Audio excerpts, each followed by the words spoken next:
USA Monde. Good morning, my beautiful people. This is John from USA Monde, and welcome back to Sunday Talk episode number 60.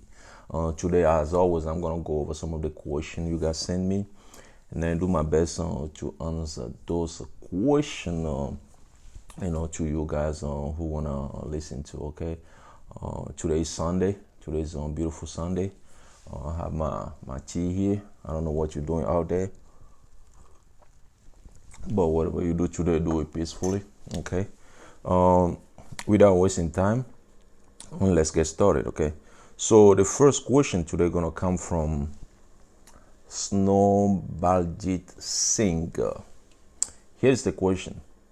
Hello, sir. My father is a green card holder, and he petitioned for me and my mother. We submitted our document on June 9th, and on August 3rd, the NVC accepted our case. Does this mean we are not affected by the proclamation ban? Please tell us. And also, the same person had another question saying that, USA Mountain, I forgot to say I'm 16 years old and am I still affected?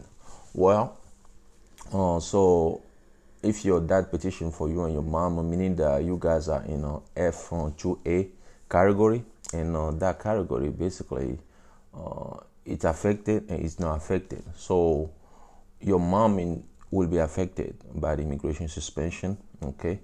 But you, since you are under age of 21, you won't be affected, okay? That's how, unfortunately. I don't know why they do it like that, but that's what it is. Same visa category, but one person is affected, the other person is not affected by the immigration suspension. Okay. Let's move to the second question of today's video. This one will come from, excuse me, Benedicta. Let's see what Benedicta has to say. Hello, John. My question is, if USCIS approve your case, are they going to be notified or send you approval letter? Thanks. Well, once your I-130 petition is approved at USCIS, USCIS will send you an approval letter. It's called I-797. And then in that letter, they will tell you that they will move your case to NVC National Visa Center. Okay.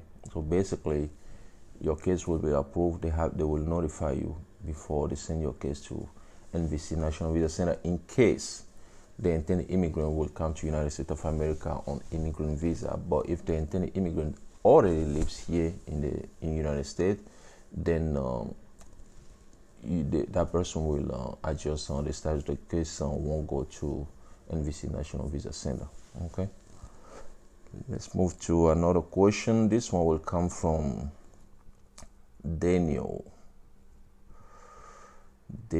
K asked this question. Thank you, John, for the answers and our help.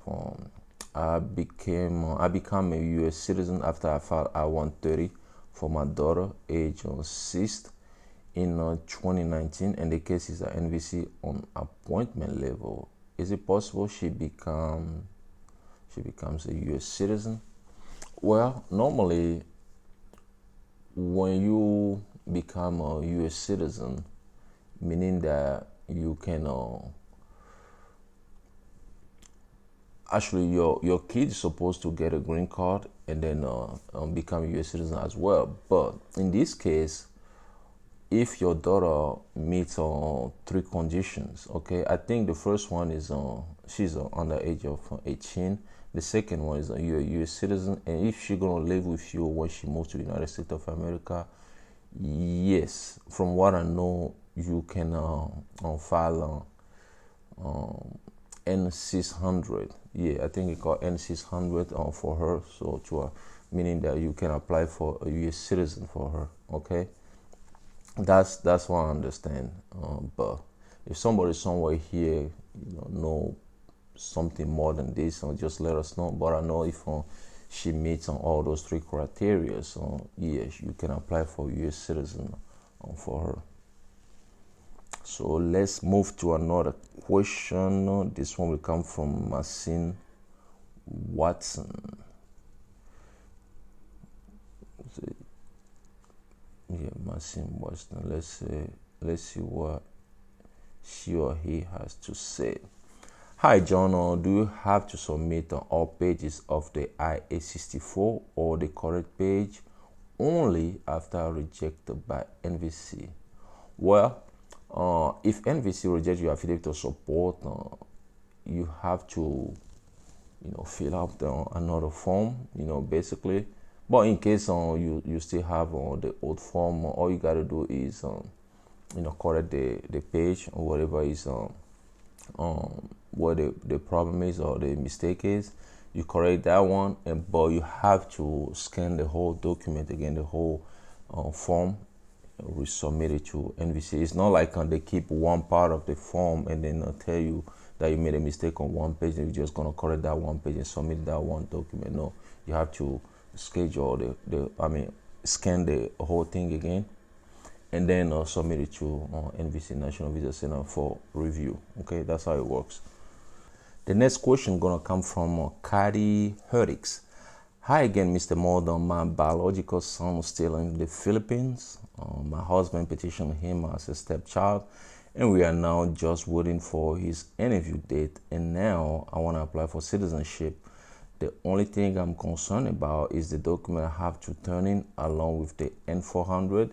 They said if you have a dependent that lives abroad, send any court document and evidence of financial support.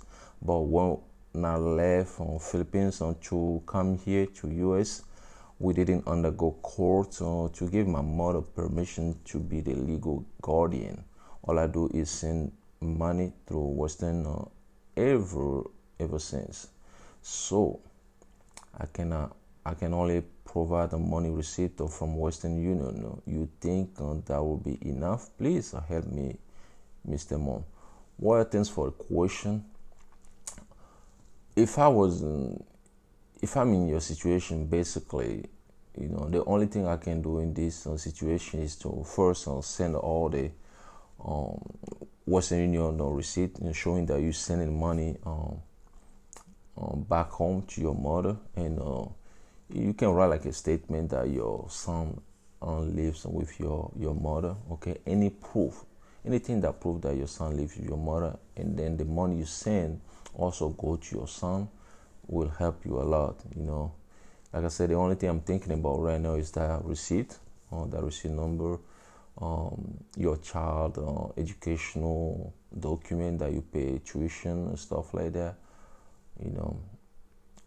and then a statement, like I say, even your mom's statement, some people who know you guys know that the child lives with your mom and you're taking care of your child.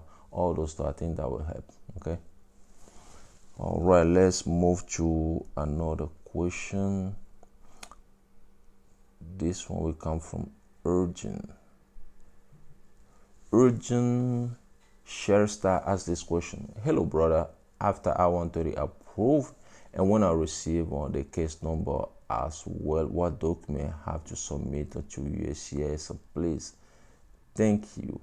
Well, what you have to know is that once your I-130 petition is approved and your case moved to NVC National Visa Center and you receive invoice ID and case number, you log into the Computer Electronic Application Center, you will see a list of the documents you have to submit. You will see the list of those documents and will see missing beside them, meaning that you have to upload those documents. Okay, so that's how you do it. Just wait till you log into the Computer Electronic Application Center, and then from there you will know which document to submit to NVC National Visa Center. Let's move to another question here. This one will come from Musa. Let's see what Musa has to say. Musa, where are you? Okay. Musa Ture asked this question. Hi dear, my fiance got his K1 visa on July 10 last month. He lives in Guinea, West Africa. I want to know if he traveled from Guinea to Dubai, then USA, will it be allowed to enter? Well, me personally, I don't think it's going to be a problem. And if if your husband, I mean your fiance, has to go to Dubai for something, as long as he has a U.S. Visa in his passport, I don't think it's going to be a problem for him to come to the United States of America. He might be questioned by CBP officers at the U.S. Port of Entry. Maybe they will ask him why he traveled to Dubai and stuff like that. He just have to answer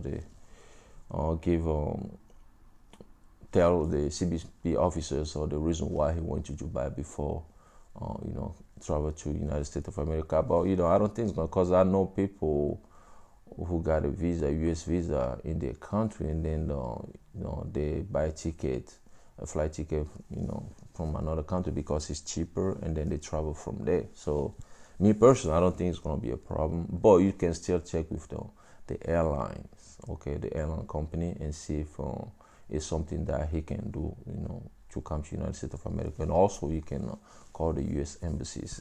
Simple as that to ask them.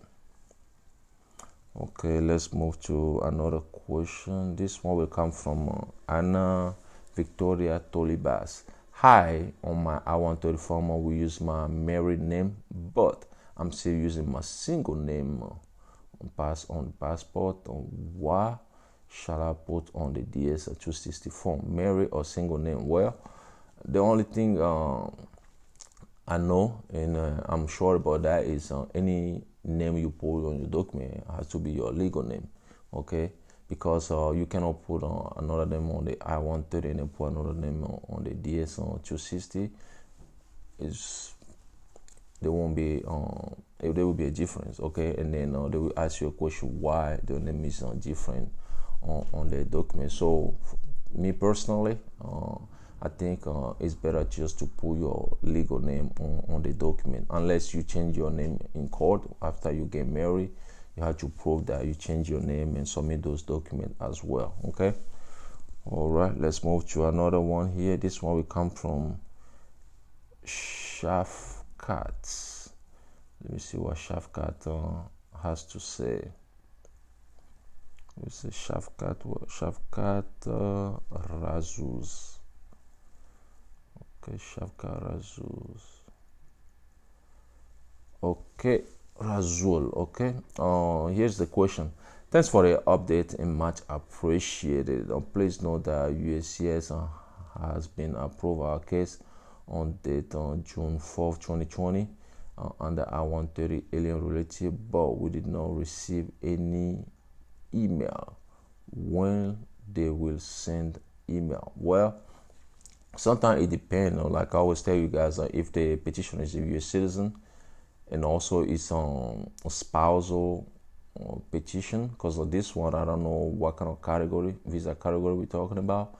I don't know if the petitioner is a U.S. citizen or green card holder, but in case the petitioner is a U.S. citizen and we're talking about spousal case, normally it will take like 6 weeks to 2 months in order for NVC to key in all your information in the system and then contact you and then basically send you a welcome letter to start the immigrant visa process. Okay, just like I said, give them like at least 2 months. Okay, if you're gonna go more than that, you can call them and ask them if everything's still okay at the end. Okay, let's move to another question. This one will come from Richu. Let's see what Richu has to say. What's the name here? Richu Kaur.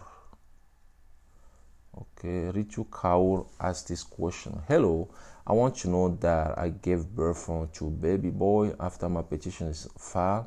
I also received welcome letter from NVC. Now, what should I do for my baby to immigrate with me? Well, congratulations. Usually, when you have a baby after your petition was filed, so at this point, the case is already at NVC National Visa Center level. What you're gonna do is to call NVC and let them know, or send them an explanation letter, and that your case got to their level before you give birth to your baby, and then from there you will submit the I-130 approval letter. Okay, and then they will tell you exactly what to do. So basically, those are the documents you have to submit it, and then your baby's information to update the case. okay, and then from there your baby can get a visa to immigrate with you when it's time to come to United States of America. But in case your husband is a U.S. citizen, there is a chance. Not even there is a chance, he can apply for U.S. citizen ship for your baby. That way, the baby will come to United States of America on U.S. passport. So in general, contact NVC, National Visa Center, and then update on your case. I mean, yeah, your I-130 case basically. Okay. And then let's go to the last question of today's video, and this one will come from James S. James S sent this question: what happens if your priority date becomes current but your I-130 is still no process? I'm in the F2B category. Well, sometimes NVC will tell you that your I-130 petition is current, or you check the visa bulletin board, you see that your petition is current, but it doesn't mean that they're gonna start processing your case right away. Sometimes they forget also, and what you can do at that point is to call them and remind them that okay, your case is current. That way they can send you a welcome letter not welcome letter, but a notification to start the immigrant visa process. Okay, that's how it works. So yeah, sometimes they forget, and that happens a lot. So all you gotta do is to call them and let them know. Okay, or be patient. If you don't want to call them, just be patient until they reach out to you to start the immigrant visa process. Okay guys, today I'm gonna show you the U.S. Embassy's information from another country. If you want to know which country it is, let's go in front of my computer. Hello guys, today I'm gonna go over the information of the U.S. Embassy of another country. Okay, which country is gonna be today? Let's check. Today I'm gonna choose